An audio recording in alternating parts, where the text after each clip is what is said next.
What is going on, fam? How is everybody doing? It is, somebody said it's a cold, cruel world, and it is. But fam, we here, we're live. So let us hit the like button while we're here, please. The subscribe button. If you have not subscribed, please subscribe to the show. Please hit that like button. Like I said, please hit that bell to get notifications if you have not done that. Please go to subscribetobrown.com. If you have not done that, that costs you absolutely nothing to go subscribetobrown.com. I would appreciate it if you would do that. Hit that like button if you're in here. Listen, family, we're going to talk about something because sometimes, and we don't have a book club just yet, so I'm gonna let everybody do a breather from this one. From the last one that we had. I think the next one that we have, though, I think we're going to make it 2 shows because the one book club show doesn't seem to be enough to get the callers in. So that's that. Remind me if I don't do that I said I was going to do that. Also, if you order a shirt, I got to figure out a way. If somebody knows, let me know to get I got to get the post office to pick stuff up because I don't really want to go with the corona. But we'll talk about all that stuff. Let me just say this, fam. Sometimes when we do things, you know, we look over other things. Let me just say that. So, and there's a right and a wrong way to do everything, and you have to do it. So we have been very right about a lot of things, and we have been very right in terms of how we have held the Congressional Black Caucus accountable. We're going to do some more of that today. We have been right in terms of how we have held other ADOS people accountable who are supposed to be leaders. We have been right in doing all of those things. But in doing those things, we have skipped over some people that we were right about. And this whole coronavirus pandemic has really kind of pulled the curtain back, so we can see that we're right. So let's just put this into context, if you do not mind. Let's put this into a bit of context. This is our group right here. This is what it looks like to have multi-generational oppression coming from slavery and all of that. That is what that looks like. That is us, ladies and gentlemen. That is us. If you didn't know, now you know. We use this chart all the time. That is us put in context. Now, well, why are you doing that, Yvette? Why are you bringing that chart back up? Well, here's the issue. That is our circumstance and has been, but we had people during this election. We had a lot of Bernie people, less Warren people, but a lot of people come out and say, why, oh, why, oh, why? Why are these black people not jumping on the Bernie train? Why are these ADOS people deciding that they don't want to jump on the Elizabeth Warren train? Why are they making these decisions that to us don't make much sense?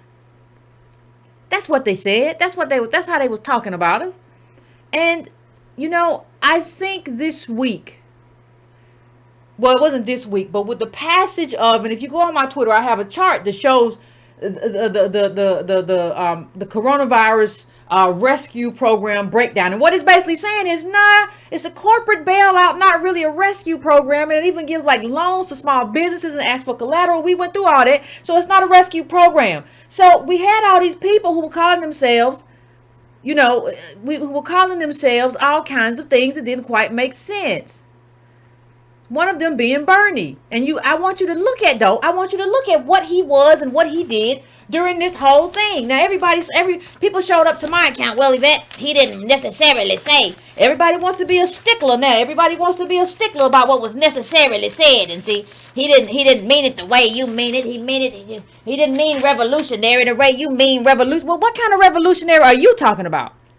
So when you look at this, what he's talking about, I'm going through his Twitter today and looking at some old stuff and looking at some stuff I remember. We must move forth on a 4th coronavirus stimulus package. This bill must protect workers, not hand out corporate welfare. Hold on 1 minute, sir.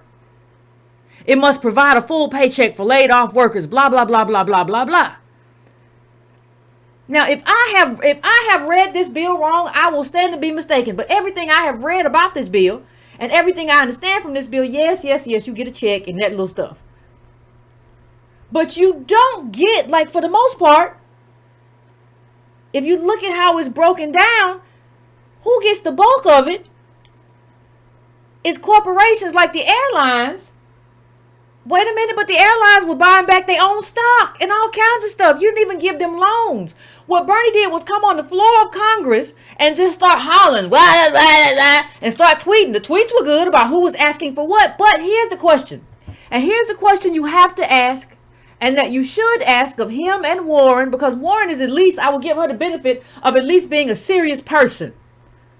Some things I can say now that I couldn't say before, because I couldn't say them before because Bernie's running, and who knows, he might have hit one, and I have to, talk to him about reparations. So I don't want to offend.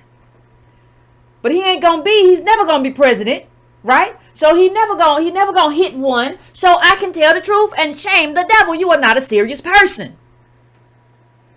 When I knew, and I think I mentioned it on the show, I see this Bernie, that you weren't a serious person because you never could have like a real plan. People be like, Bernie, how you gonna do this? Well, in Denmark and Sweden, in the Scandinavian countries. Listen, let me tell you something.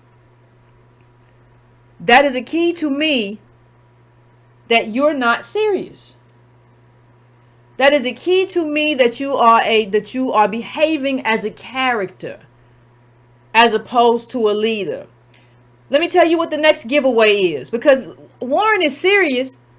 I remember her during the Obama years when she was trying to do stuff. She's serious. People take her seriously, but she messed up. She messed up a whole campaign, and then she started running around and talking about stuff that didn't make sense and trying to be a carbon copy of Bernie. And she ran away from redlining quick. The minute we started, she ran away from that thing quick. I said, well, gosh, doggone it. Elizabeth Warren coming out here, she finna talk about redlining. We might have something. Shucky ducky quack quack. And then she took off and decided that her best route was to just become a carbon copy of Bernie. Well, that wasn't going to work because the real Bernie wasn't enough. I know you being a carbon copy wasn't going to work. And just say who you are. Stop trying to be a leftist. You were, centrally progressive, especially on banking stuff. Just say that. Stop trying to be something that you're not. But that's a whole nother story. Let me just tell you how I know and that this is not serious. Somebody needs to apologize to all of us on this side on ADOS side for trying to make this our problem and saying that we had the problem. Y'all just don't understand. Y'all would benefit. You would benefit, wouldn't you, if you had Medicare for all? Who was gonna do it? Even with this bailout, people say, well, what I'm tired of hearing from the liberals and the fake left, everybody from Schumer to Ocasio-Cortez, who came out late and she hollered for a while, the Justice Democrats, everybody, all just admit that y'all are all liars. Don't nobody want to tell the truth about nothing. Don't nobody want to tell the truth about race. Don't nobody tell the truth about corporations. And when you do tell the truth, it's at the wrong time. You can talk about a corporation all day long, but you can't talk about other Democrats in the party who do the same stuff, and you can't talk about it when it's time to talk about it, which is why the stuff is going down. You can't even call Bernie out when it's time to go down. Don't nobody care about the truth. Don't nobody know how to tell the truth. And that ain't even just about ADOS, but it impacts ADOS, because you can't tell the truth about anything. It's not just race, it appears.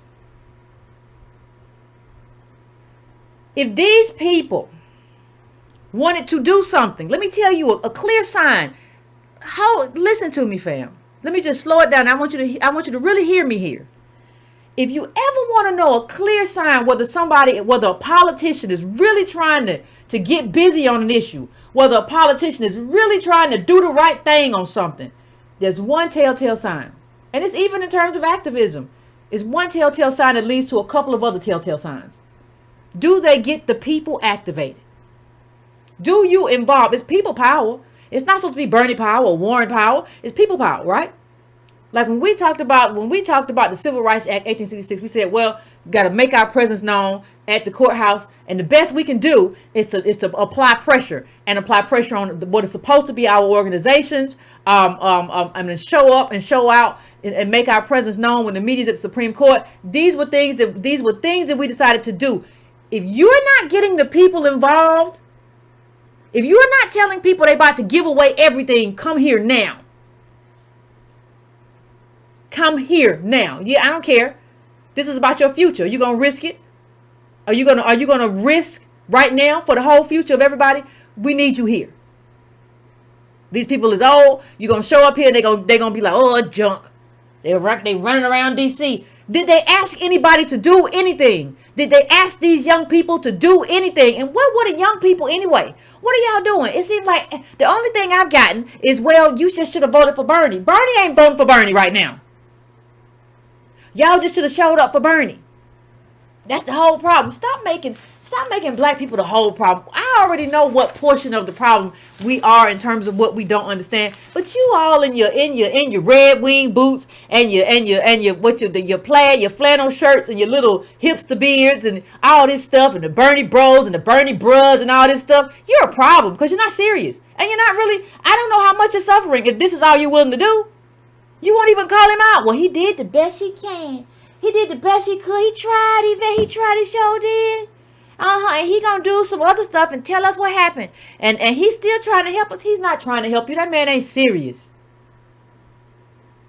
That man ain't serious. And you all deserve what you get with this man. Because I couldn't tell you that he's not serious about the stuff. He ain't trying to figure the stuff out or learn the stuff, walking around with untied shoes and just bumbling around. He's not trying to do this on a serious level. And you all have turned him into like some kind of star. Politicians are not supposed to be superstars. You're supposed to always look at any kind of politician like he probably lying and you just trying to catch him. Oh, he gonna turn a corner and I'm gonna get him. That's how you gotta look at them because that's how they are. And that's how they have a penchant for that because that's how Capitol Hill is. Even if they come in good, it don't matter.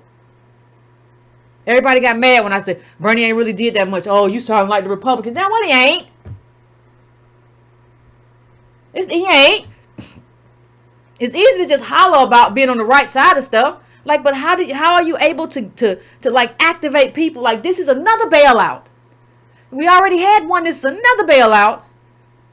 And all of you from the CBC to Bernie to Warren, y'all just ducked your head and, well, we got to do it. Bernie came on the floor and started hollering and talking. Oh, well, we the people. Shut up. You know what this is. If you have worked on Capitol Hill, you know this is a con.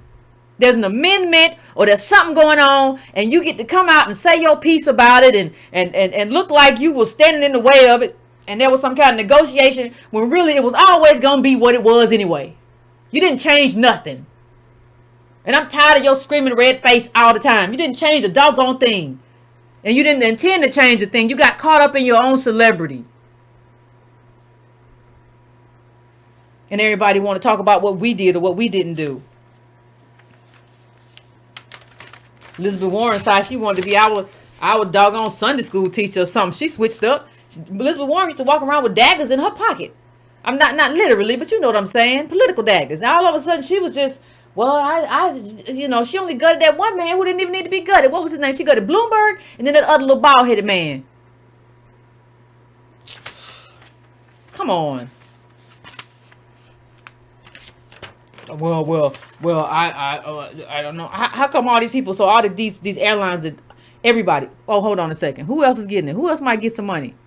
We saw this the other day. The private jet companies might get a little bit of cash. Y'all couldn't have carved that out? Y'all couldn't have told people, come here and help me stand up against these private jet companies. They in here stealing again. Come here and you put out what the lobbyists were trying to do and I'm finna stand up again. You went out there and made a speech and you shook your little fist. That's not serious. And instead of holding yourselves accountable, white left, for supporting a unserious politician, you wanted to point, because you racist too, you wanted to point the finger at just black people. Oh, look at what the black people did. Oh, they're so awful. No, we would have a good chance of not having Biden if you hadn't gave us Bernie. I'm sorry. Listen, I couldn't even talk to these old people. I know how many of our boomers are a problem, and even some young people, because they voted for him too. You didn't even give me nothing to talk to them with. You didn't even give me a way to convince these people that they should vote for you, because I wasn't going to do it. And I ain't vote for Biden either. You didn't even give me better policies. You didn't give me a better candidate. Understand this. Listen, I was willing to support and did Bernie the first time around. Maybe he's just old and wagadoodle, and he don't know, and you got to dust him off and get the mothballs out of his pocket, and maybe he's, let's give him a shot. But then you come back 4 years later with the same old stuff, the same old speeches, the same non-specificity. And at that point, you have to assume. And then when we give you reparations and we tell you, we give you the whole plan, and you say, I don't know, what is that? What do you mean? We gave you the whole thing. You know, you don't know because, see, that's disrespectful. See, now you done disrespect. Now you're disrespecting me. Now what am I supposed to do? And then when he does that, and black people look at him as, weird, because he is. And then our people who go out and vote with the souls to the polls, the older people look at him like, Now, we don't agree with them voting for Biden. We are down ballot in terms of who we not supporting none of y'all. But you didn't even give me a candidate I can say, let me, come on, Aunt Mary. Let me talk to you. Come sit down for a second. I can make you a little sweet tea. Sit down. We got pinto beans, cornbread, collard, everything you like. Sit down. Just chill out. You didn't even give me a way to talk to Aunt Mary. You didn't even give me nothing.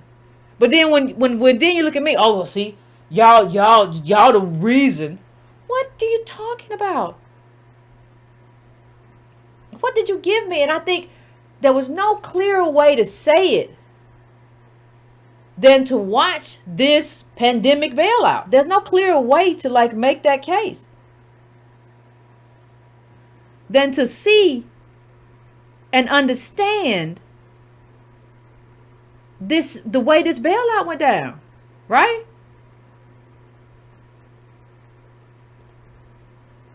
And then you're going to say, well, when we had the same thing the CBC said.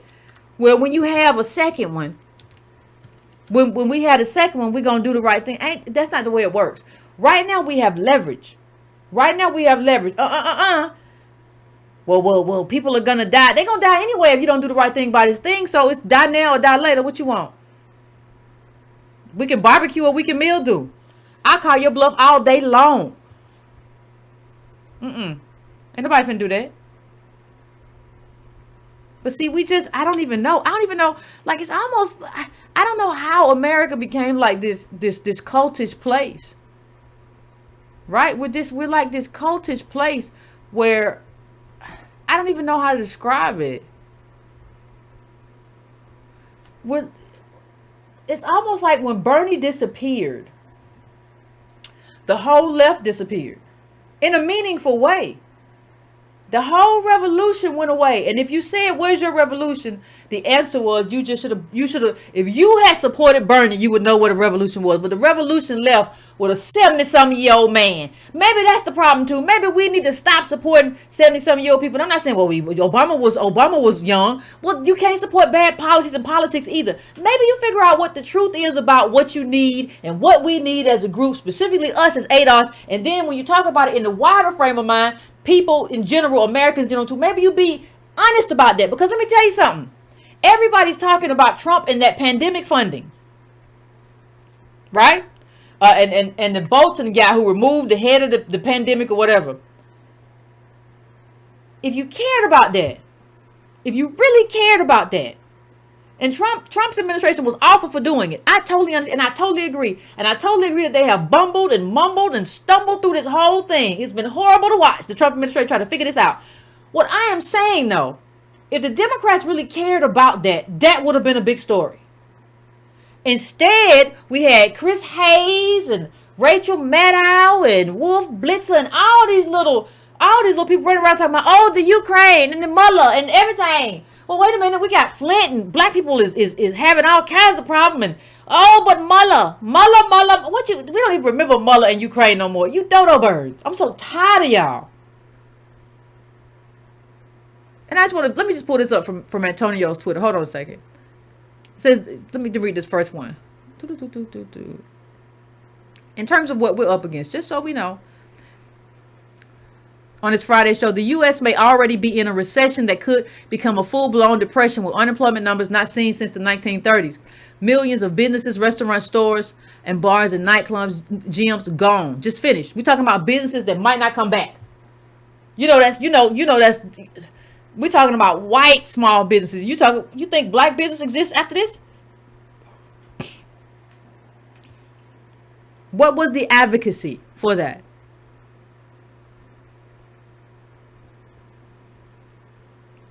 Funds will also be available to some larger corporations like Starbucks, Darden restaurants that's because franchises and large businesses with multiple locations that each have fewer than 500 employees successfully lobbied to be included in the SBA program. You're not SBA though.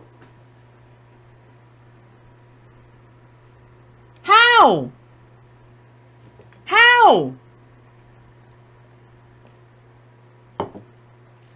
Listen,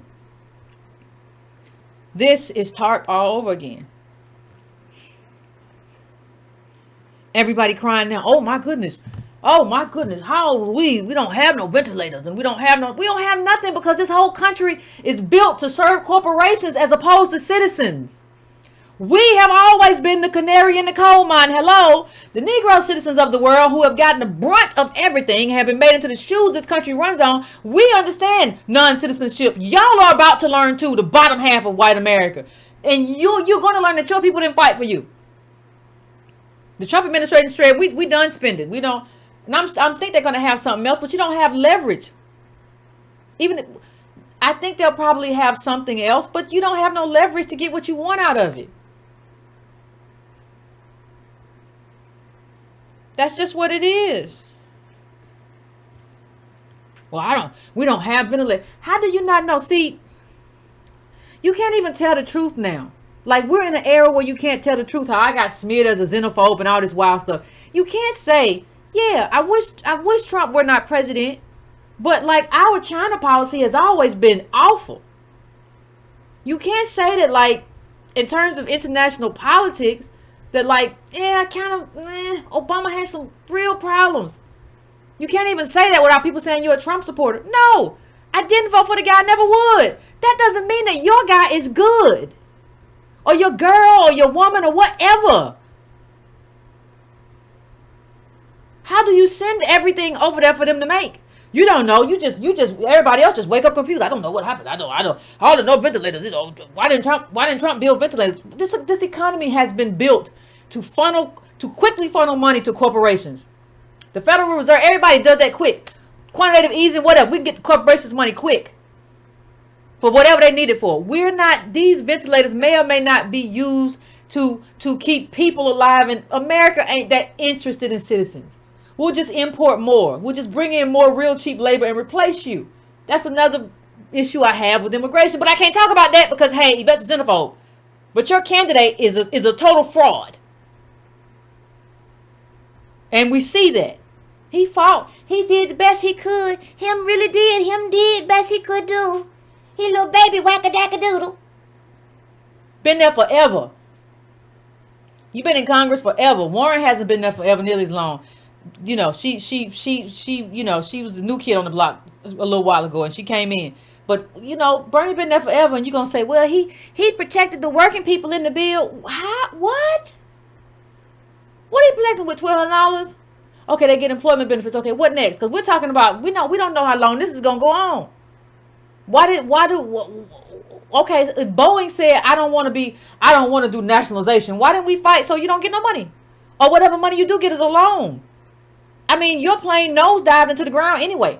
Like, anybody who had planes that nosedive into the ground don't get to say nothing.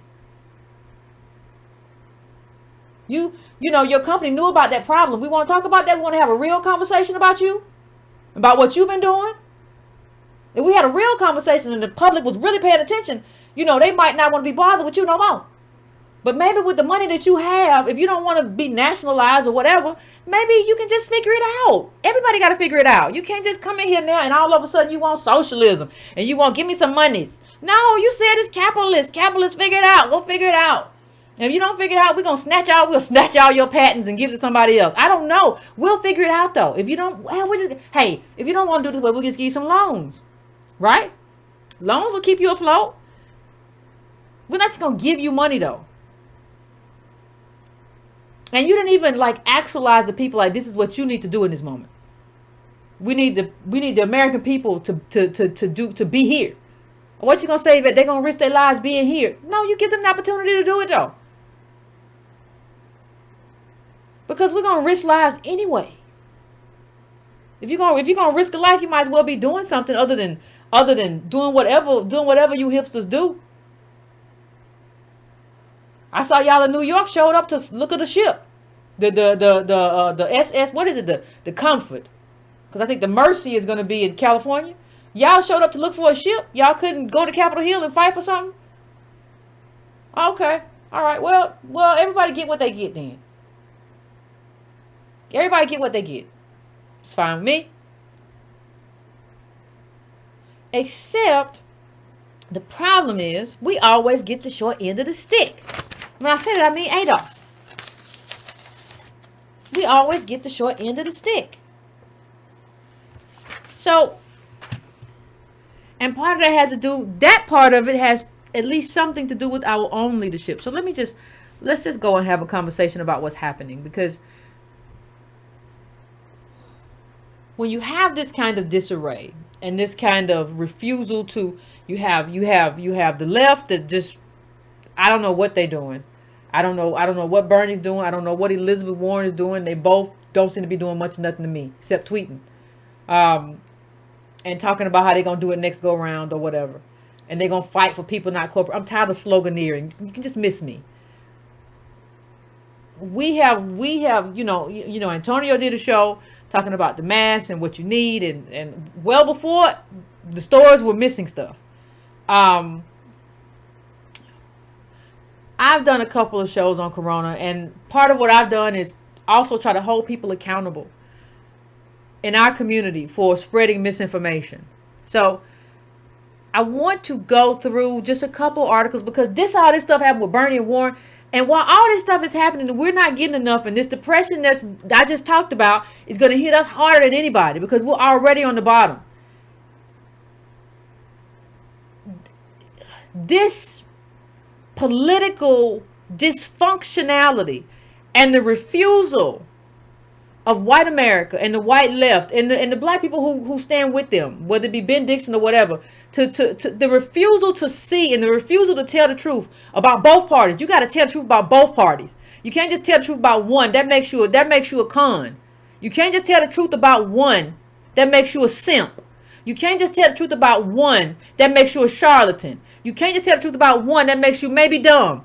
You got to tell the truth about both of them so we can decide what the truth is and how we deal with that politically. What are the fixes? So I think about that. I think about New Orleans because you had Boyce Watkins and you had, before that, a while back, Tariq Nasheed talking about, we ain't really worried about this virus. And we ain't worried about this virus. And there's a lot of people holding money that they should be letting go, but we are still asking for money. Start your Corona business, whatever. I don't know this little weird stuff people do.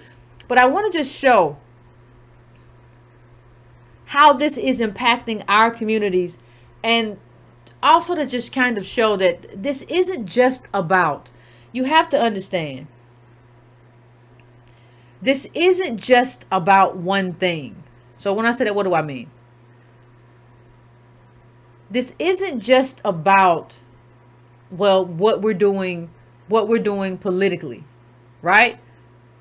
That's the enormous part of it. But it's also about misinformation. Because part of the reason that people don't know what to do is because America has been so geared. America has been so geared. And I don't know how best to explain it. But America has been so geared to corporations that you have this intentional confusion. And you have that on both sides. So you'll have like a Rachel Maddow who is just saying everything is like Ukraine gate is just the worst thing in the world. And then you will have on the right some knuckleheads talking about everybody trying to take our freedom and we should just be able to walk around outside.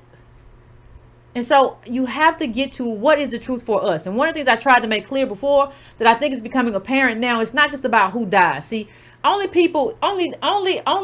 unserious people say, well, what's just the death rate? The death rate is one, the fatality rate is one part, and coronavirus has a higher fatality rate, much higher than the 0.1 of the flu.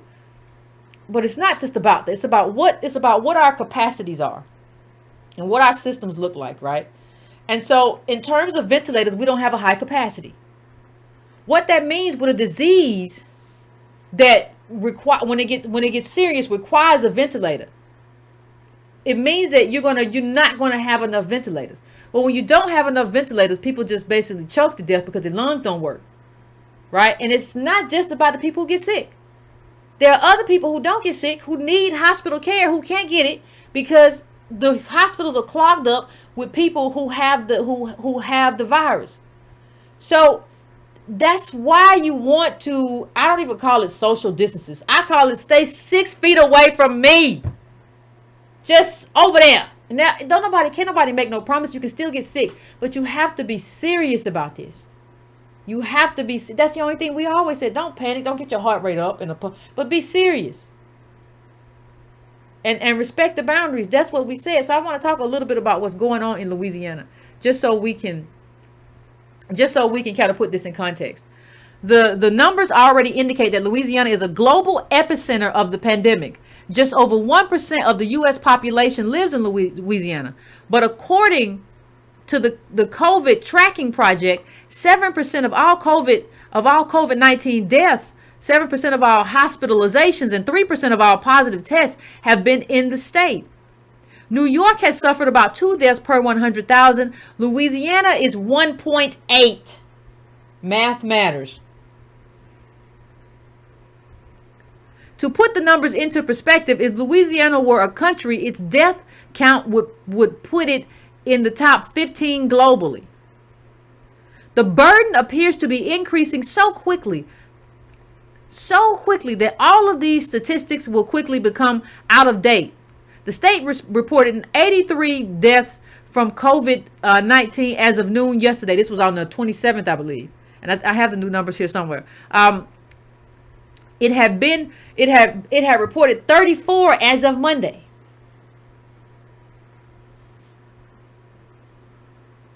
Local officials in New Orleans have made even more dire pronouncements. We are preparing to mobilize in a way that many of us have never seen, said Colin Arnold, the city's Homeland Security director, in a separate press conference on Wednesday.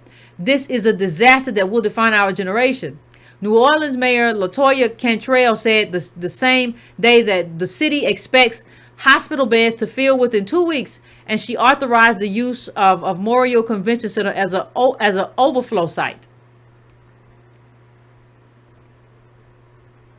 The state has one of the highest poverty rates in the country, and with that burden comes health disparities, including the kinds of conditions that appear to put people at risk for serious complications from the coronavirus. Louisiana is one of the youngest states in the country, which would seem to suggest that its residents would have better outcomes, given that older people have so far been the most vulnerable to the outbreak. But about 43% of its adult population falls into at-risk categories, according to the Kaiser Family Foundation. A sizable number of young adults in the state have pre-existing conditions. And a lot of us have pre-existing conditions because of race and racism. We all know that. We all know the health outcomes of race and racism. You have to understand that and add that into it.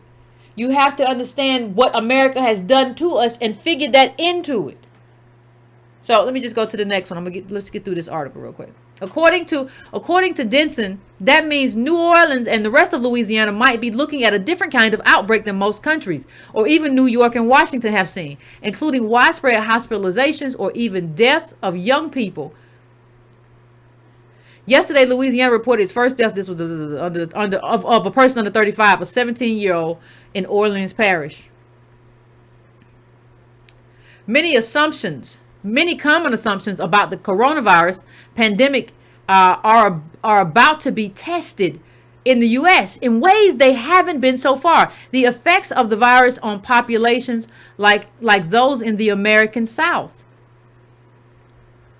Poorer, characterized by marked racial and social disparities in health status and health access, and often saddled with multiple pre-existing conditions, aren't yet well known. And many other southern states, unlike Louisiana, New York, all of which expanded Medicaid under the Affordable Care Act, have little in the way of public health insurance options for younger at-risk people. And let me just say this too. That's a dodge by the writer of this article, because they talk about, well, they didn't expand Obamacare, which Medicaid. That's true. But understand that Obama didn't even start with that.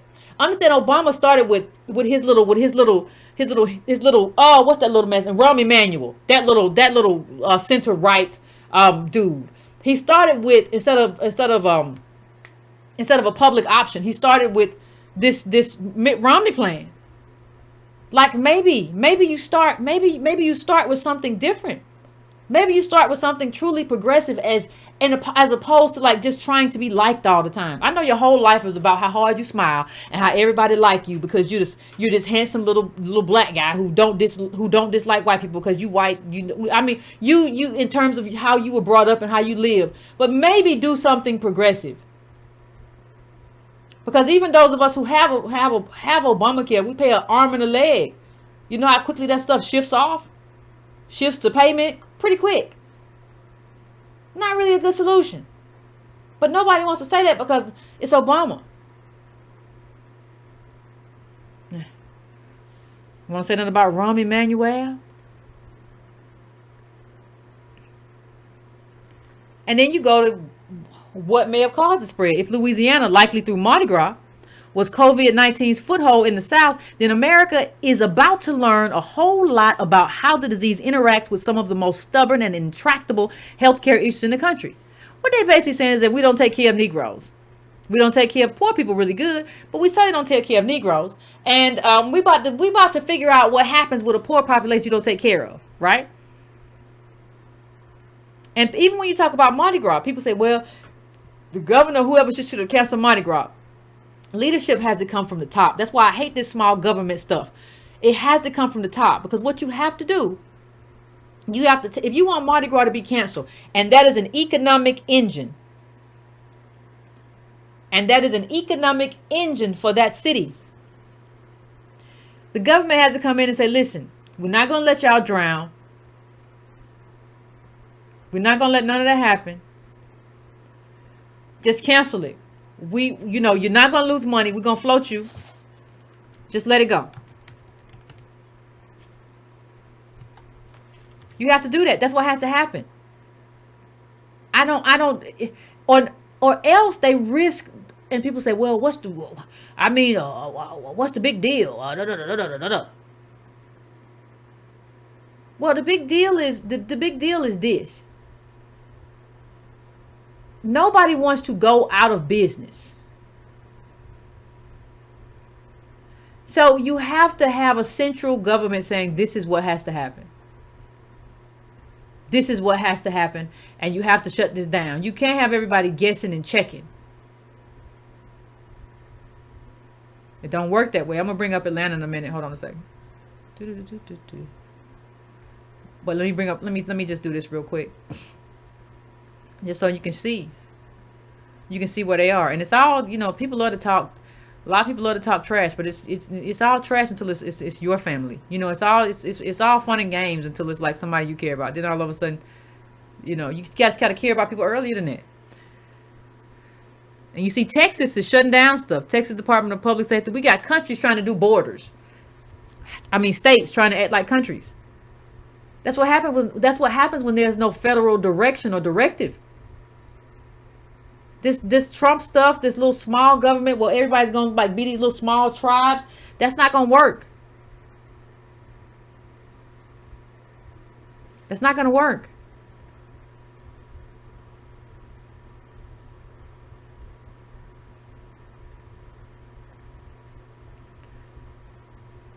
And so, hey, at least there you say 63% of people who get food stamps currently in Louisiana will get additional benefits, bringing them to the max amount, and work requirements are suspended. Well, good for that. Good on that.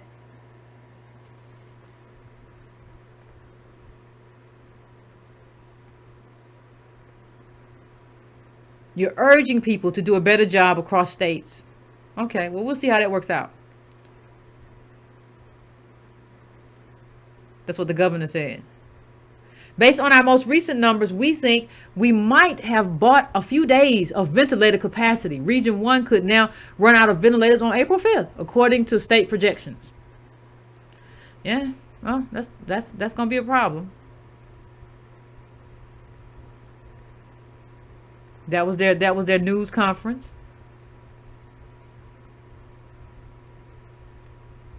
They recently saw a 14% increase in 24 hours. And understand that everybody ain't getting tested. Right? They ordered. Now, I want you to look at this. This is your government in action. Look at this. We've ordered this is what the governor said. We ordered 14,000 ventilators, including 5,000 from the national stockpile. We still have only received 191. 191.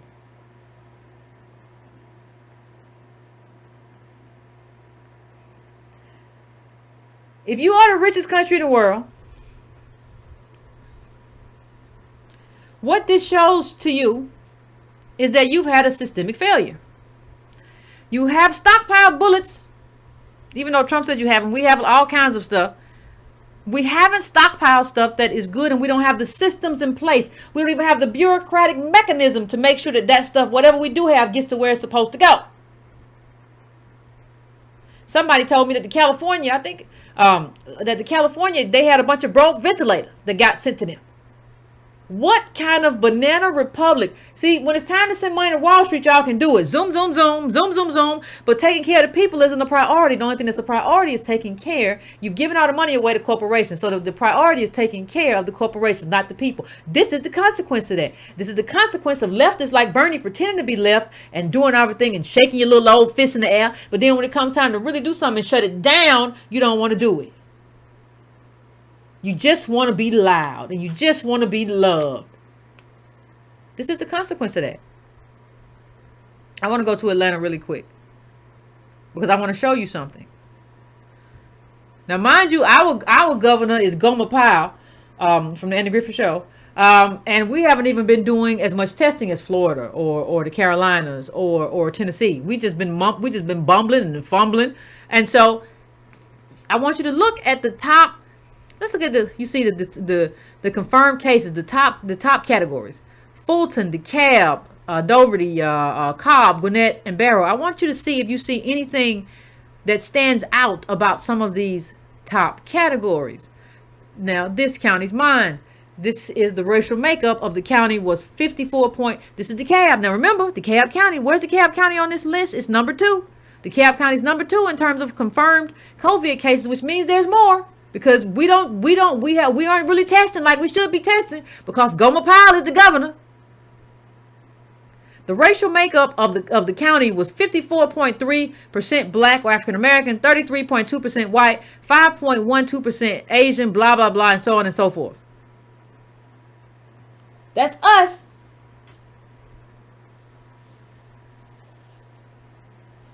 That's us. Right? Now, remember what number 1 was before I go to this. Fulton is number 1. Fulton is Atlanta for those of you who are not in Georgia or whatever. Fulton. So let's look at Fulton, shall we? The population of Fulton County, Georgia is 43.2% black or African American. Right? 39.5% white alone and 7% Asian, 16 blah, blah, blah, blah, blah, blah, blah, blah. Okay. So what you're looking at is large black populations in the top 2 so far. Significant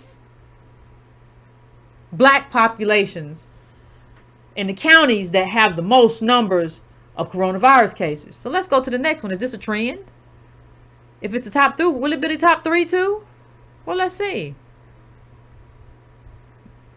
Dougherty County, 68.4% black or African American. It's not till you get to Cobb and Gwinnett and Bartow that you start seeing a majority white population. This one right here is Gwinnett. So Gwinnett is the right below Cobb. That one is only 29.3% black or African American. But still, understand we're 14% of the population. So that's still a disproportionate number. It's the minority in that county. Now the next one on that list, let's go back for 1 second. Where is Bartow? Bartow's last on that list. But let's look at Bartow. Bartow is 10.5% black. So you have to go down that list all the way to the bottom before the top 3 majority black, or more than 40%. Sorry, more than 40, at least 40% black. That's a disproportionate number. That's a disproportionate number. Did we do Cobb? Did I see Cobb? I don't know if I saw Cobb. Oh, here's Cobb. 26.8% black. Disproportionate, but still not the majority. Right? And the most interesting thing about this, I don't want to say it's interesting, but medicine hadn't caught up like at the time to which it started spreading, because we've heard a lot about Albany. And in Albany, one of the things that happened is that, and it's really something. Before the professionals caught that they needed to decrease whatever they need to decrease, it was already on fire. So we're talking about Albany, Georgia. So it was already on fire. So here's what we had. And they're talking about this article begins talking about a funeral and how like so many of these cases are kind of tracked back to that funeral. And this is what we kind of see. So Dorothy Johnson has gone over the scene in her mind over the last month, asking herself who it was who brought the virus to her brother's funeral. We don't know who the person was, she said. It would help to know. During the weeks that followed, the illnesses linked to the coronavirus have torn through her hometown, Albany, Georgia, with about 24 relatives falling ill, including 6 of her siblings. Miss Johnson herself was also released from isolation ward to the news that her daughter Tanya was in grave condition, her heart rate dropping. Right? This is happening. Like this is happening right now in real life.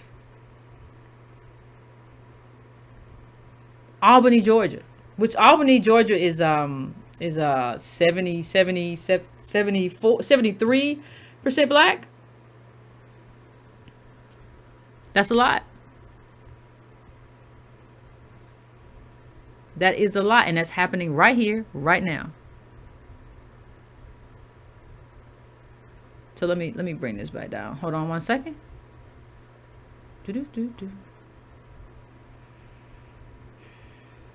People want to talk. And this happened once before. There was a conference in Boston, a 40th birthday party at Westport, Connecticut that had the same thing. It was just like these they called them. Well, let me just read it. Like the Biogen conference in Boston and a 40th birthday party in Westport, Connecticut, the funeral of Andrew Jerome Mitchell on February 29th will be recorded as what epidemiologists call a super spreading event in which a small number of people propagate a huge number of infections. This rural county in southwest Georgia, 40 miles from the nearest interstate, now has one of the most intense clusters of coronavirus in the country. With a population of 90,000, Dougherty County, we just talked about that county, didn't we? Has registered 24 deaths, far more than any other county in the state, with 6 more possible coronavirus deaths under investigation, according to Michael Fowler, the local coroner. 90, please pay attention. 90% of the people who died were African American, he said. The region's hospitals are overlooked with sick and dying patients. Overloaded with sick and dying patients, having registered nearly 600 positive cases. Last week, Governor Brian Kemp dispatched the National Guard to help stage additional intensive care beds and relieve exhausted doctors and nurses.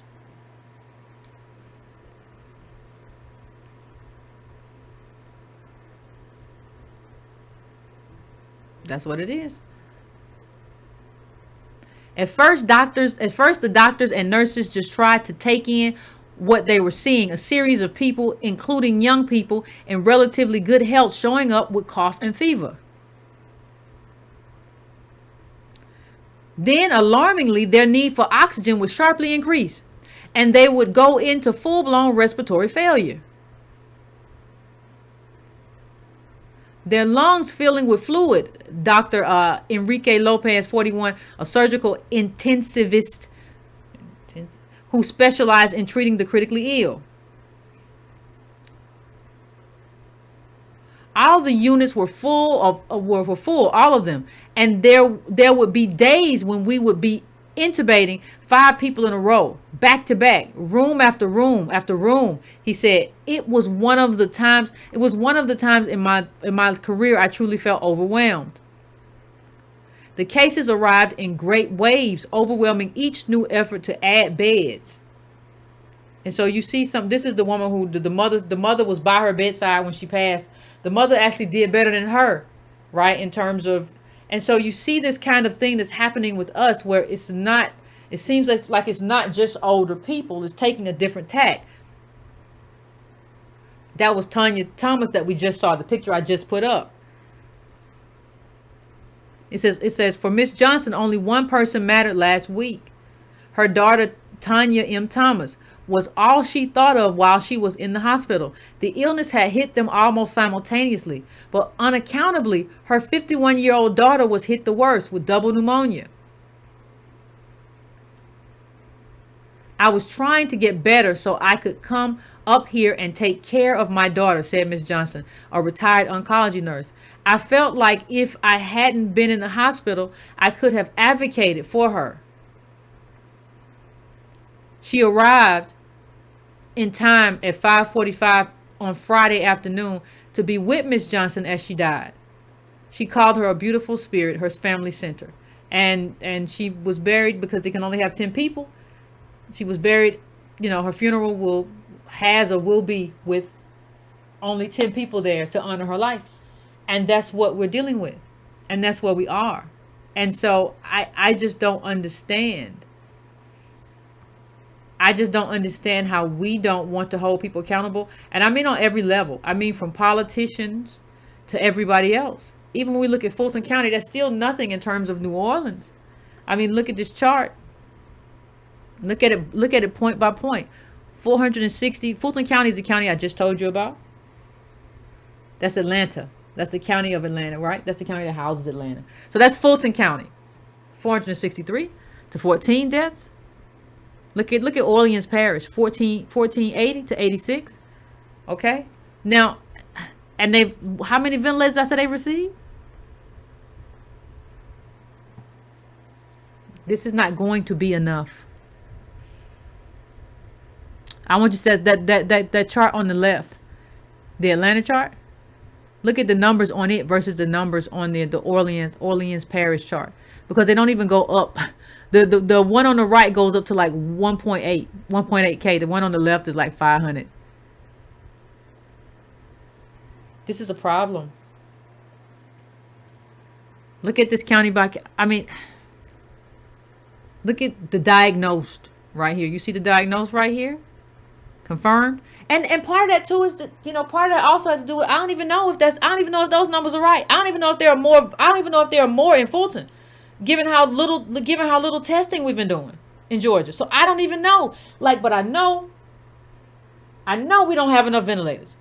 And I know we're not prepared. And I know we have underlying health conditions. And I know there's a lot that we don't know. So you have to be prepared and you have to take precautions. Now, you could be one of the ones who be like, well, people want, I'm healthy.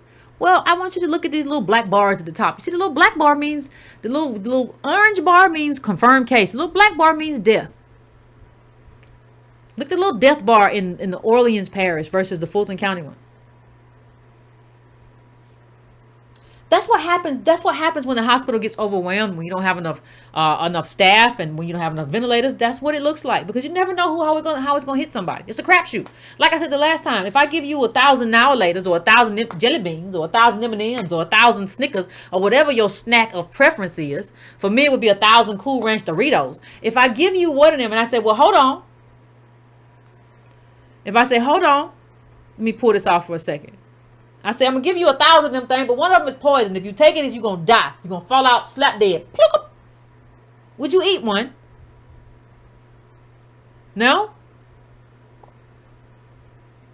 What if I told you that, 4 of them? 4 of them are poison, but the rest of them is good. Knock yourself out. Would you eat one? No? So the question then becomes, why are we eating one? Like, why is it so hard to just take whatever precautions are necessary? And I understand we got to go to work. We got to go to the grocery store. I understand some things have to happen in your life depending on how your life is set up. And the way life is set up is based on what these politicians do and don't do and how we advocate and don't advocate. And it's not just us. We do the best we can, but it can't just be us. I don't know where all the burning people went. I don't know where all the warring people went. I don't know what they're doing, but they're at a better place to do it than we are. We've been doing our thing. What y'all doing? People, I mean, if you're not going to eat the poison Dorito or the poison jelly bean or Now or Later or Red Hot or whatever your little thing, if I tell you there's a poison one in there, that means that you stay home when you can. You maintain your boundaries. You don't let people walk up on you, and you don't walk up on them. It would seem that, I'm going to end this show by saying this. I said a while ago that, and some people are going to get it regardless. You could still distance and something happens. A particle, a little piece of spittle is just there. A lot of stuff could happen. But I said it, but you can't be. And some people got infected before all of this news came out. So they didn't even know. Like the people in Albany didn't even know. Like the information wasn't out like it should have been out. And that has to do with a lot of stuff. But I don't even understand. I said a while ago that we're punished. We're entering an era where a certain level of recklessness is going to be punished, right? Like we're going to have to become more and more disciplined people as we move through this world. Like we've always navigated a lot of landmines, and what's happening is now we got even more landmines to the point to where if you're not working, even when you're at work, you can't. I can't have you that close. I gotta wash my hands. I gotta can't touch my face. You can't be around all them other people. You can't go here. If they invite you here and say, well, we all just gonna be at the house and it's just me and mama and them and cousin Junebug and Aunt Lucille and no, I'm gonna be at the house. And listen, I said no already, so I appreciate it and I love you to death, but don't ask me no more. I'm not coming over there. I don't think you should have no kind of thing either. I think we're going to have to enter spaces to protect ourselves because stuff spreads. You don't want to spread any kind of illness to anybody else. You don't want to catch anything. Even if you don't die, like even if you just have the majority of cases are reasonably mild, right? But do you want to be sick? Do you want to be sick and not, do you know the stress of being sick and not knowing whether this sick is going to be sick or just flu sick? Or is this just a sore throat? Or there's something else, it's going to be something else? Who wants to deal with any of that if you don't have to? The best thing to do, if you can, is to take precautions so that you don't get anything. And then what if you asymptomatic and you don't show any symptoms? You walking around, you don't feel nothing. Great for you, but then you pass it on to somebody who goes deathly ill. That mother and daughter, the mother came through it like a champ. The daughter passed away. It's not just about you. It's about who you might pass that on to. And it doesn't hurt you. You can sleep good at night if you know, hey, I did everything I could. I kept my distance from people. I washed my hands. I didn't mess with my face.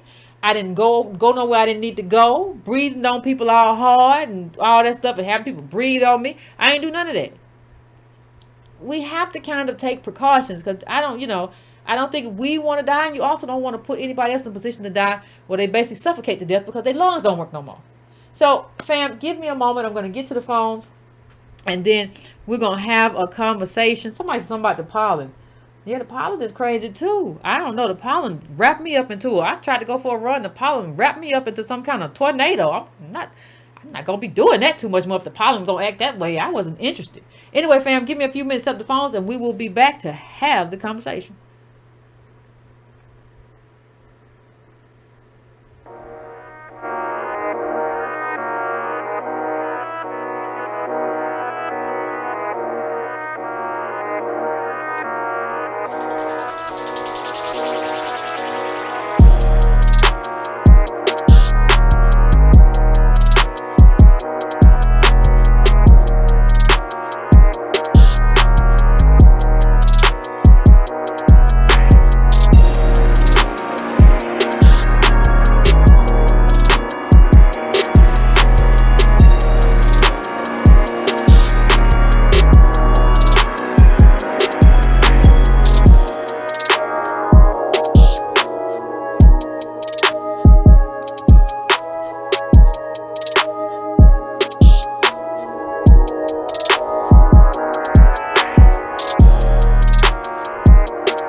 All right, fam, we are back. If you are in the chat, please hit that like button for me. Please hit that like button. We are about to go to the calls.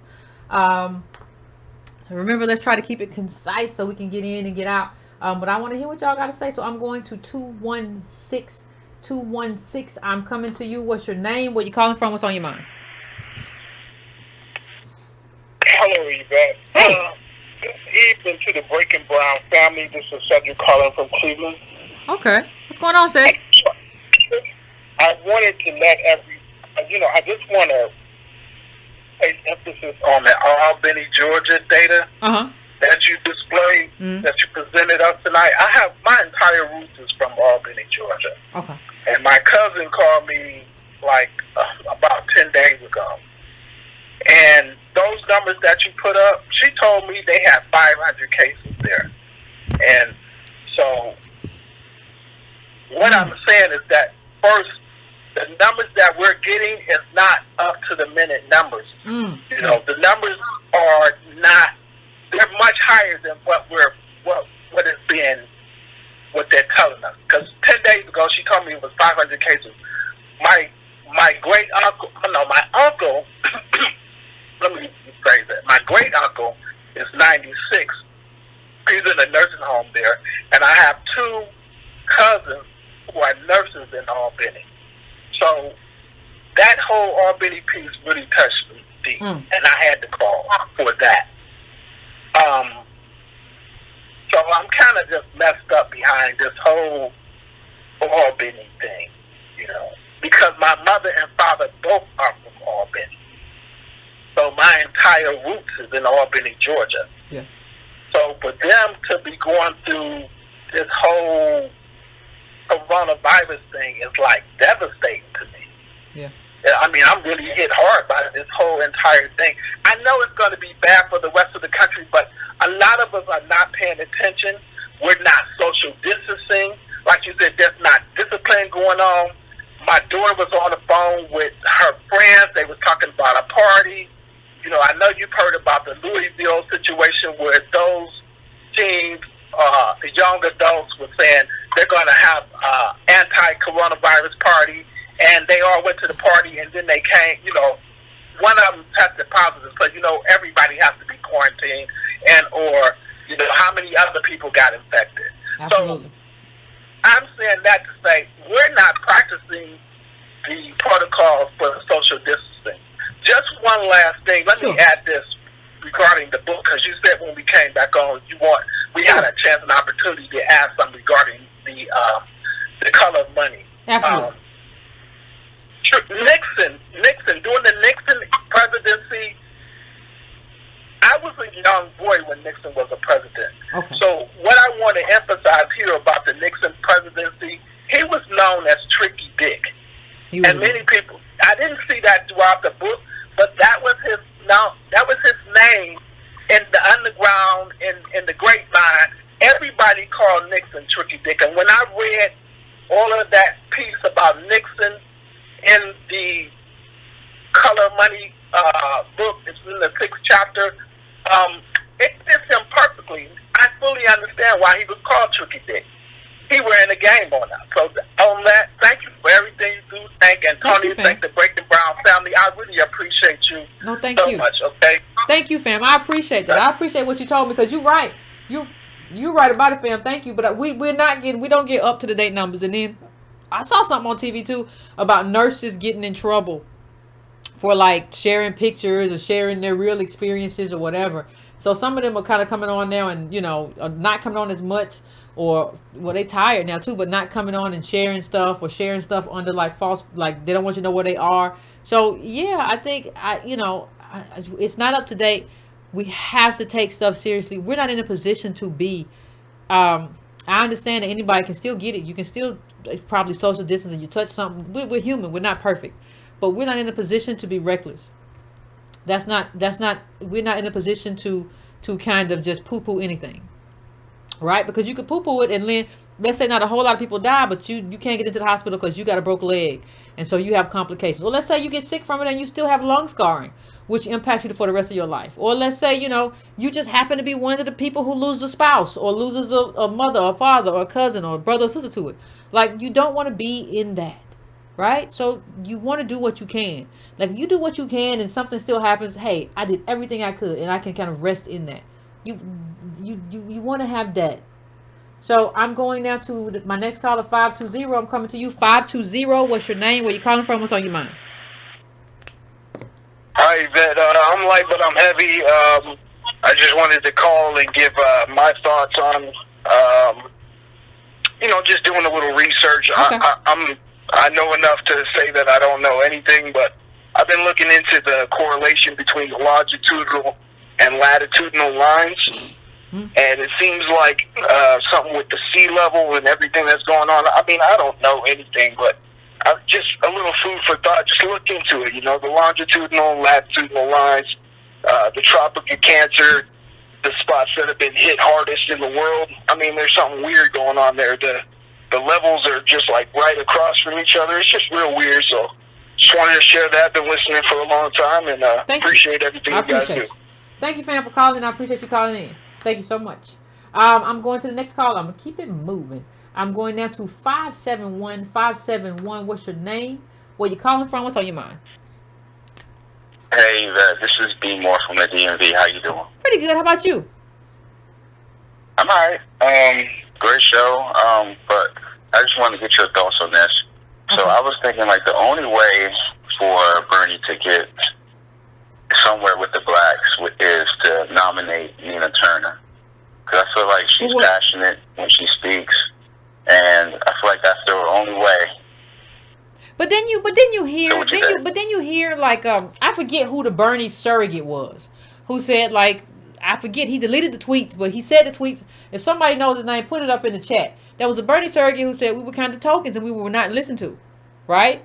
So, like, I would push against, like nominating anybody, like, black, because, like, you didn't, if you had listened to black people. You don't think he learned his lesson after South Carolina?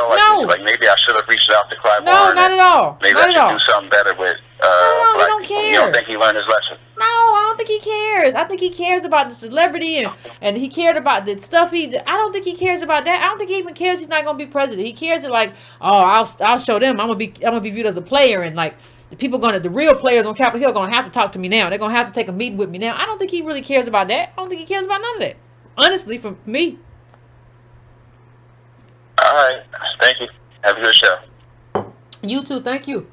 And that's not saying anything wrong about what Nina Turner did. I believe Nina Turner did the right stuff, and I believe she tried to advocate how she tried to advocate. I believe that. But I think at a certain point, like, you have to understand that, like, at a certain point, the white left, like, and that's what it is for the most, it don't deserve us. Like, you don't deserve us. Like, for what? You don't deserve us to be the center of, like, this mess you have created. You need to heal thyself. Anyway, going to the next call. I'm going to 301. 301, what's your name? Where you calling from? What's on your mind? Hi, Yvette. Good evening. My name is Jerome. I'm calling from Maryland. How you What's doing? going on, Jerome? I'm pretty good. How about yourself? I'm doing well. Look, I want to share a little bit of data with you real quick. Okay. You and the 80 folks here, and I want you to tell me exactly what you think. I'm gonna try to be short and sweet here. Okay. Want to cover this is my master plan here when I'm looking at the 80 situation and some of the black situation. I've been doing a lot of searching, just going online and looking at the actual numbers, statistics of how many blacks we got in different states and different locations. Okay. We can trace the whole slavery and see who's where. And what I see is the state of Wyoming has approximately 577,737 people in it. Uh-huh. Well, Indiana alone has about 591,000 black folks in the state of Indiana. And I know it's a small task, but when I look at that, I know that they're a minority in Indiana, but if they move to Wyoming, those 591,000 blacks will be the majority there. They would take over the state. They could take over the governorship. They could get 2 Senate seats. And then I look at it again, and I go a little deeper, and I look at Alabama and Mississippi sitting right next to each other, and we know our brothers are down there. You see a lot of them on your chat here. And I look at the numbers, and I see that Alabama and Mississippi, if the blacks from one state moved to the other state, they would instantly become the majority, and they would take the state, they would take the governor, and they would take both places in the Senate. We've never had in the history of this country more than 10 or 12 U.S. senators. But if we start looking at some of these numbers, and the reason I'm getting into this, I'm seeing a lot of Hispanics coming into places like Texas and California and Arizona and places Nevada, and they're taking the states. And I'm realizing that we as blacks, we're not doing a lot of this stuff. Another state is Delaware, and then Delaware is already kind of blue state, but there's about 967,000 people in Delaware. You know, we got 1.7 million blacks, approximately, in Ohio, and we got another 1.4 million in Pennsylvania. Go ahead. No, I mean, you know, we kind of do this stuff sometimes, and I'm not trying to be mean to you, caller, but it's kind of fantastical. No, it's fine. It's kind of fantastical. This idea that, like, first of all, like you to have like hundreds of thousands of black people uproot themselves to have political power in one state, right? And it's just, I don't even, I don't. How do you do it? How do you do it? The question would be, how do you do it? And the thing is too. Let me tell you something that white America is expert at. White America is expert at, once you figure out a rule, they just change it, right? So that's why you have to have a fundamental reshaping of America and the American hierarchy. Because what happens is, once you say, oh, we're going to do this, well, no, we changed it. We've changed it to where, like, you have to have been here 30 years to run for this, or you have to have a daddy or whatever. They will just switch it up, and you will have moved and spent time and effort to come run a state that they're not going to let you run. And then we have states where we really have large numbers, right? Largest black populations in the South, and we don't have anything because they have Jim Crow laws set up. There was a great article. What state were they talking about? Was it Alabama or Mississippi? I can't remember. But they were talking about how the law, I think it was Mississippi, the laws are just very Jim Crow. And that's the way they're set up. And so people just inherit positions regardless of the numbers. That's how it is. So they can't elect the people they need to elect. So that's not going to work. America has like to stop this. Right? Which really means that's why reparations are so important too, because you put us up on the hierarchy, right? In terms of not just with money, but just with ownership and protections and stuff like that. That's why it's so important. But like, you have to fix race in America. You have to end like this anti-black, anti-ADOS. That's the only way you do it. And so that's where we are. But I want to thank you for your caller. I appreciate it. But no, that's not gonna work. Running from place to place is not going to be the fix that we are looking for. I am going to go to 786 now. 786, what's your name? Where you calling from? What's on your mind? Hello? 786? 786? Hi. Can you hear me? Yeah, I can hear you. Hi, Yvette. I'm an ally. It's actually the first time I've said that out loud. I first started listening to you a couple months ago, but I came upon you by accident, and I want to know, what can an ally do to help? What kind of help are you talking about? Well, I think let me just say this. I think the best way to figure out what an ally can do to help is to look at allies who are helping, right? I mean, shout out to Ghanaian Goddess, shout out to Afro Bookworm, shout out to Zarina Harris, shout out to all the people who are allies who are already helping, right? In the sense of not only telling the truth about their experience, telling the truth about the American experience, telling the truth about what they view in terms of what they hear about ADOS in terms of their own lives, but also like deciding that like they're going to stand with us and we're going to stand with them. And this, so you have to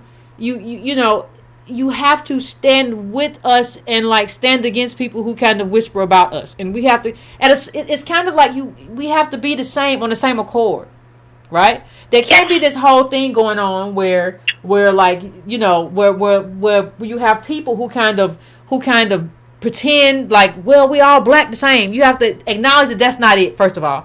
But then you can't be like living a double life where you talk one way about ADOS people, to your family, and then when you get around ADOS people, you want to dap it up. No, we have to get really honest, and what we need also is in private for you to talk about the people, because I have never met an ally. I don't know if I have who said that, like, I've never heard anything negative about ADOS. Like in those private moments, you got to stand up and say, wait a minute, hold on, I'm not going to be a part of this. I'm not going to be a part of this anti-black bashing, or I'm not going to be a part of this, you pretend that you're different. I'm not going to be a part of that. I'm going to advocate. I'm going to advocate for not only a black agenda, but a reparations agenda, because ADOS deserves it, and a black agenda, because I need them to advocate and help me too. So I think we have people who are in place who do a good job of advocating, who like you can really kind of mold yourself after and create like a situation where we are allies to one another, and it's a mutually beneficial relationship that's built off of real terms of agreement and terms of how we move forward and what we do together, as opposed to like just kind of sniping. And like, I mean, and I'm gonna be honest, I think, you know, we're ADOS, so like this whole thing of, I mean, we lead this space in terms of what we do, because we were the trailblazers here. So I think you have to understand that too. I think too many people like want to just jump in the driver's seat. No, we've done a pretty good job of driving here, and you can be with us in leadership and stuff like that. But like this idea that I want to take over this space. It's like, no, I want to tell ADOS what to do in this space and like how they should do it. No, we can work together, but we're not gonna do the takeover. So yeah. No, I agree with you. It's your story to tell, and I think you've done a great job of doing it. I've heard your critiques of the left and the right, and I cannot come up with a better argument. I cannot rebut the arguments. They're sound. It's almost as if I've been awakened. I never heard these sorts of political discourse before. So thanks for your work, and I'll try to, contribute the way that I can. Thank you. I appreciate that. I appreciate that. And I just, one of the things that's happened, I hope it's kind of gone away since we parted with FBA. But like, we are where we are, everybody. And there is a little sniping of black immigrants or people who are American, people who descended from black immigrants, not even like black immigrants. Like they're not ADOS, which means they wouldn't qualify for reparations. But there's a sort of like residual, a little bit small sniping for the sake of sniping, and that's not helpful in this space. Just to put that out there, just sniping. If you're just sniping at somebody because they are second generation immigrant or whatever, for the sake of sniping. Now we got a lot of people to snipe at who are just talking cold cash trash, who we can go get, and we know who those people are. We know exactly who those people are who are just talking trash about ADOS all day long. We gotta figure out who we gotta go get instead of just getting people for the sake of getting them. Like you have to have philosophical disagreements with people. You have to have political disagreements with people. You can't have a lazy kind of, you gotta ask who you. I understand that. I said it first. You gotta ask who you to understand the context of who you are and what you're talking about. And then you gotta go further though. You can't just ask that and let that be the end of it. Then you gotta go further. Okay, how do you stand with us? What do you believe? What do you stand for? How do you stand? Like, what are your beliefs? Then you go further in terms of, okay. But normally when we ask the who you question, we're asking because we already know what the deal is. We don't usually ask that of people who are on the right page. So anyway, let me just get on to these calls. I've been running my mouth and acting up. I am going to 913. What's your name? Where you calling from? What's on your mind? Hello, this is Joe out in New York.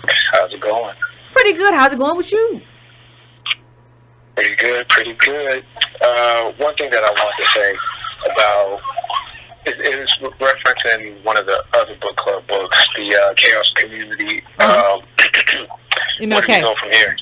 Martin Luther King. Mm-hmm. And I wish I had the book with me right now. But one of the things that he said was, you hear blacks compare themselves to Jews all the time. And he said one thing about the Jewish community is that they're very intellectual.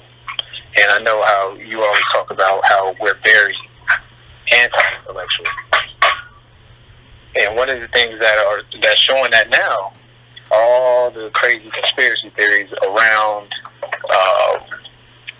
this COVID-19 coronavirus. Nobody believes that is going on. Everybody believes that it's fake. I've heard 5G theories. I've heard Steve Contagion, the movie. They knew about this, this, that, and the third. This is a big giant conspiracy with no sort of intellect backing it up. Just a bunch of nonsense and a bunch of gibberish. And I think going forward, that's going to get us in a lot of trouble. Well, let me just say this. You know, first of all, it's not just ADOS, right, who's anti-intellectual. It's the whole of America. I mean, to a large extent. But you okay? Yeah. Okay. But we can. What the problem is, I don't want to pathologize blackness and make it sound like it's just us. The problem is that we can least afford it. It's not that we're the only anti-select. I mean, the right wing just be doing all kinds of stuff.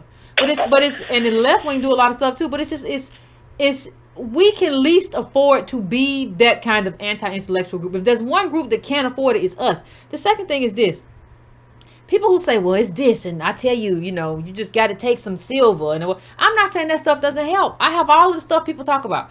But what I'm talking about is, even with all the conspiracy theories, let's say everything you're saying about the conspiracy is absolutely true.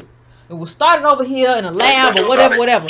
So what? How does that help you what? You have to understand what helps you in this moment.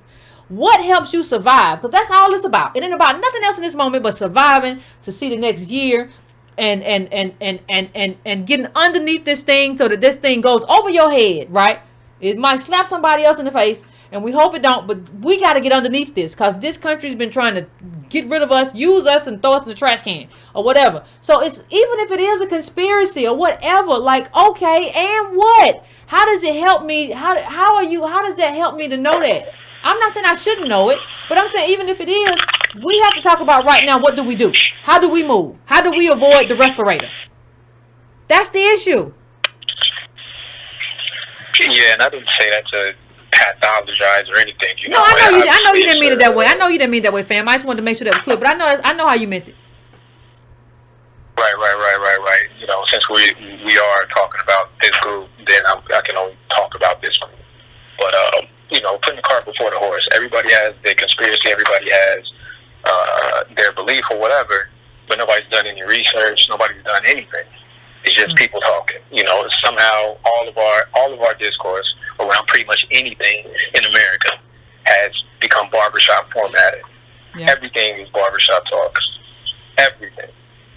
And I don't think that really helps anybody. But thank you for your time and have a good night. Thank you, fam. I appreciate it. No, it doesn't help. And I think that's a standard that people should use. Like, before you say something, before you get up, all of you conspiracy Negroes, and sometimes conspiracy turn out to be the truth. I'm not saying you ain't telling the truth. I'm not saying you ain't on to something. Sometimes you are absolutely right. But just because you are right don't mean you need to open your mouth. I want you to understand that. Just because you are right doesn't mean that you are helpful in this moment. There are people who have dotted I's and crossed T's that could get them in a lot of trouble. I understand that about a whole lot of stuff. Now, I'm not talking about this. But understand that just because you are right doesn't mean that you should open your mouth. You have to ask yourself, what am I saying and how is what I am saying helpful to my people right now? How can I be of service? I don't know how you consider yourself to be a leader in any kind of space if you are not asking yourself, how is what I am going to say tonight or tomorrow or whenever I say it, how is what I am going to say be of service to the group that I am leaving? If you ask yourself, how am I being of service with what I'm about to say, and you hear back, well, you're not really being of service. You don't hear nothing back. If you do that, chances are you probably should just keep that to yourself. You probably should say something that is helpful for what your tribe needs in this moment. That's it. All right, next call. I'm going to the next call really quick. 770. What's your name? Where you calling from? What's on your mind? Yes, my name is Juanita, and I'm calling from Latonia, Georgia. Hey, Juanita, how you doing? I'm doing good. The reason I'm calling, these statistics that they have flying around about Atlanta. Uh-huh. I happen to be good friends with some ICU nurses down at Grady. Okay, I know Grady. And they're not telling the truth. Oh. Bottom line, they're not telling the truth. They're about to run out of vent.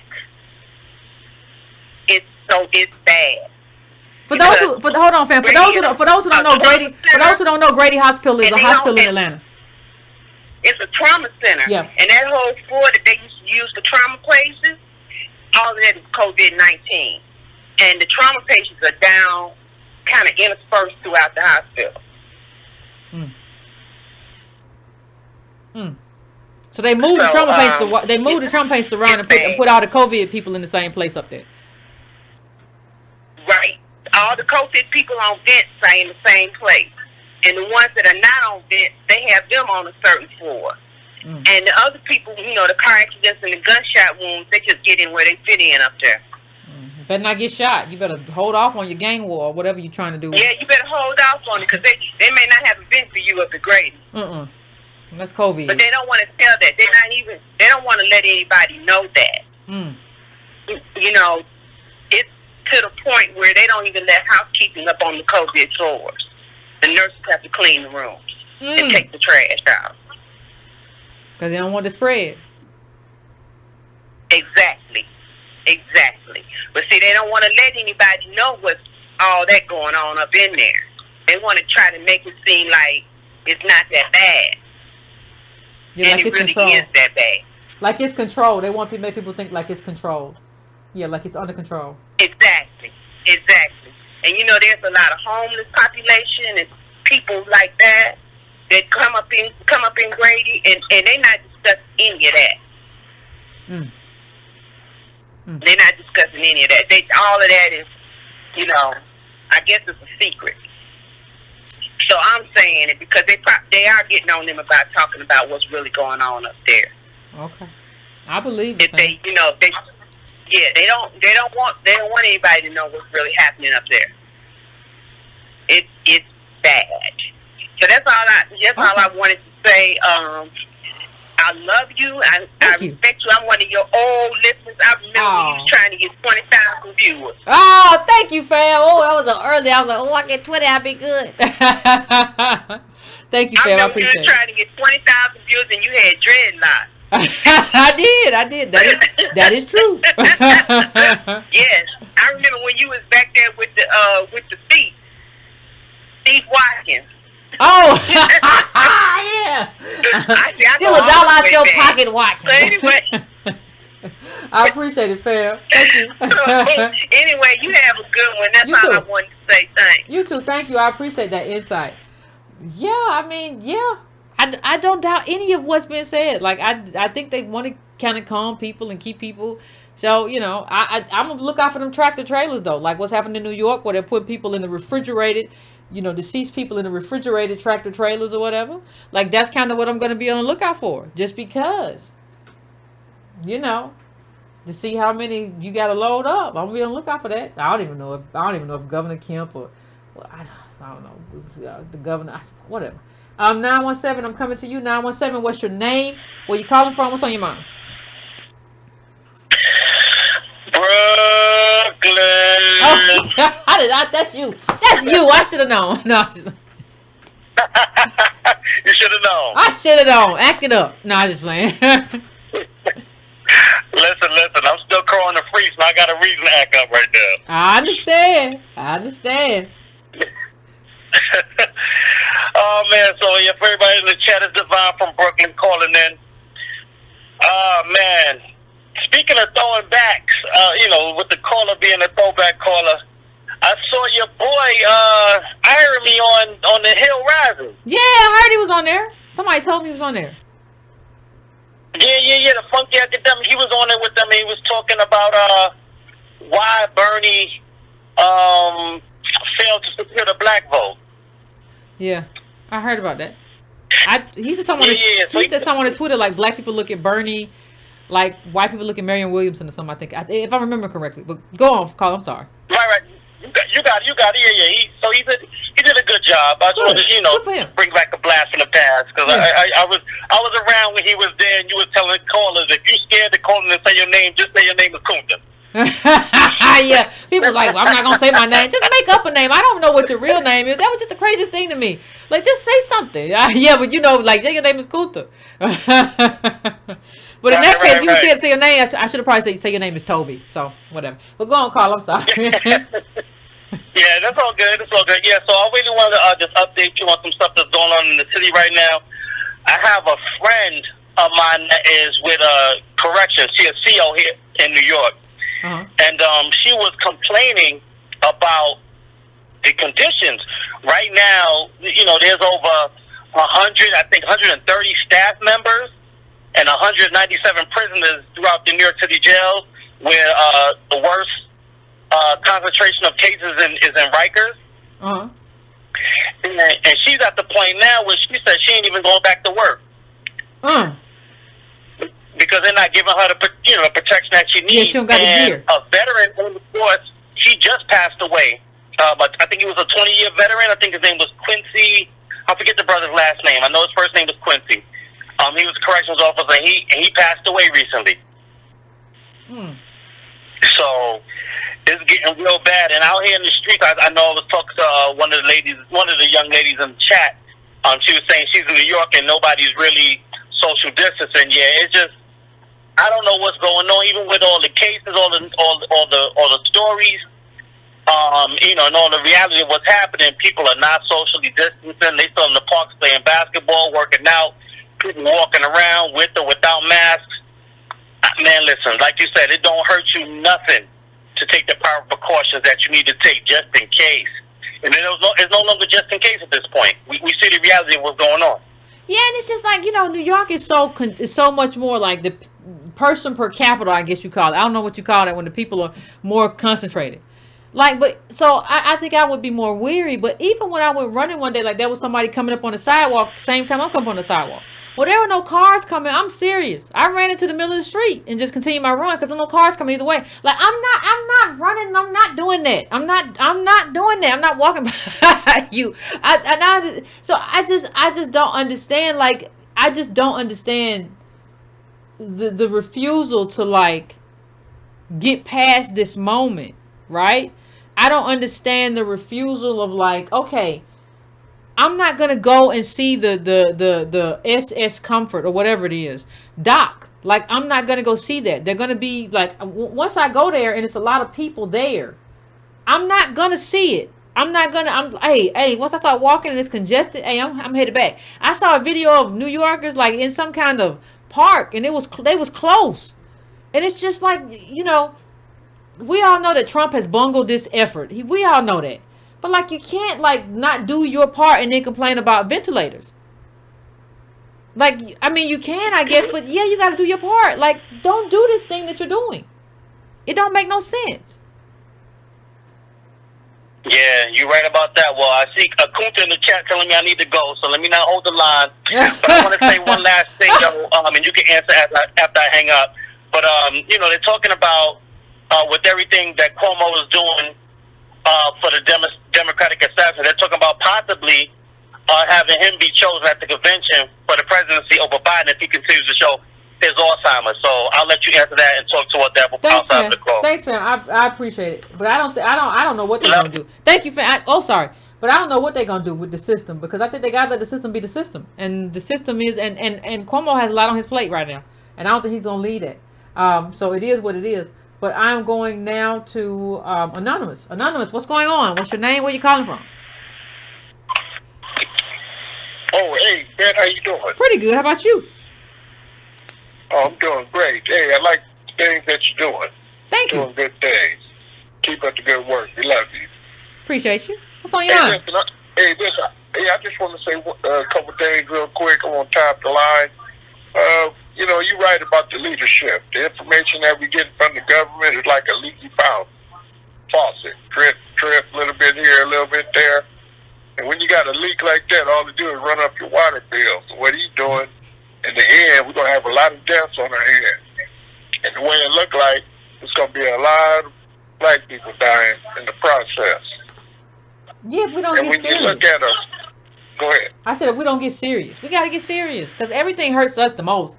Like, I don't even know. Like, we have to get serious. Like, this is like, it don't even matter. Well, if it don't kill everybody, they ain't shit on the death rate. Listen, if it's a death rate, a Negro will be sitting somewhere with diabetes, high blood pressure, and photos talking about, well, the way I think it ain't gonna hit.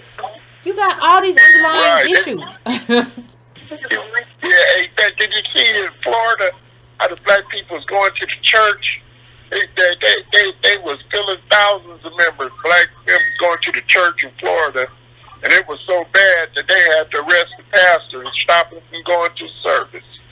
I'd arrest them. You saw those? Did you see the what was it in India with the Indian policeman with the big switches or the thing that was hitting people with them, hitting people with the what kind of sticks they had?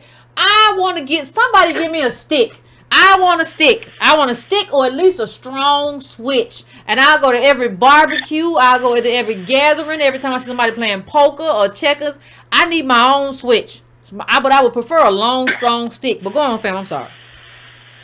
Yeah, to beat some sense into some people. Got to. Hey, a nice cane. Hey, I just want strong cane. Go ahead. Okay. Yeah, hey, I just want to end it by saying that, you know, the healthcare policy and economic policy go hand in hand. Mm. And the inequality of the healthcare system is imperceptible from the inequality in the economic system. And those two combined, they're just a toxic mix for the black people. Mm. Yeah, I agree, fam. I agree, fam. Thank you for calling in. I appreciate it. I appreciate it. I appreciate it. I appreciate it, fam. We are at the midnight, the witching hour. So that is the end of the show for today. It's interesting. It's gonna be. I mean, what, fam? I think we're in for some interesting times too. Like I think, you know, and I don't even think people really know what to think about what's happening right now. Like I don't. You know. I always look at the number of views versus the number of calls or whatever. Normally the calls are stacked.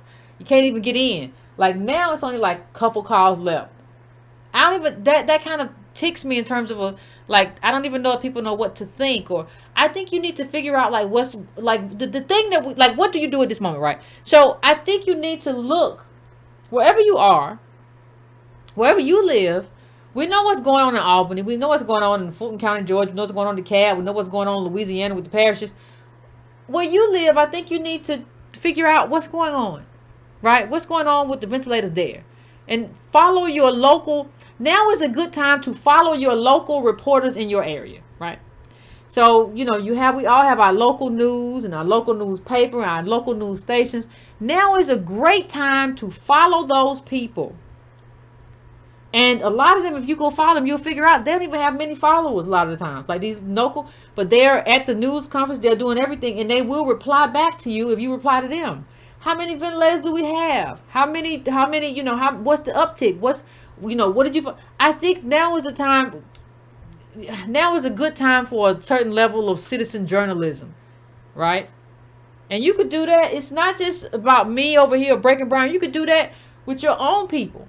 Like in terms of your own community, you could do that for if you're on YouTube about like what's going on or whatever. Like now is a good time for that because there's not a lot of people who are really engaging these local journalists, local news, and like saying, hey, what is this? What does this look like? What how many ventilators have we asked for? How many do we have? Do we have an uptick? Do we have a consistent across the board like social distancing? Do we have what's this in Georgia? We have this disparate kind of thing, right? Where it's just like all over the place in terms of whatever. Like now's a time where you can really engage, especially in places where nobody else is engaging, right? And really be involved. And if you want to do something in politics down the line, that would really be a good way to kind of get started with some of the things. Although you don't want to go outside too much, you can do a lot of stuff through Twitter. So I just wanted to put that out there, fam. Please hit that like button for me. I would appreciate it. Just hit the like button. Cost you no money. Hit the subscribe button if you have not done it. Please also hit that bell if you have not hit the bell to get notifications. I would appreciate that as well. Go to subscribetobrown.com. Give me your email list so I can send you the newsletter about the corona. So we can do that. And it's midnight, fam. Get some rest, go to sleep, and we will do this again.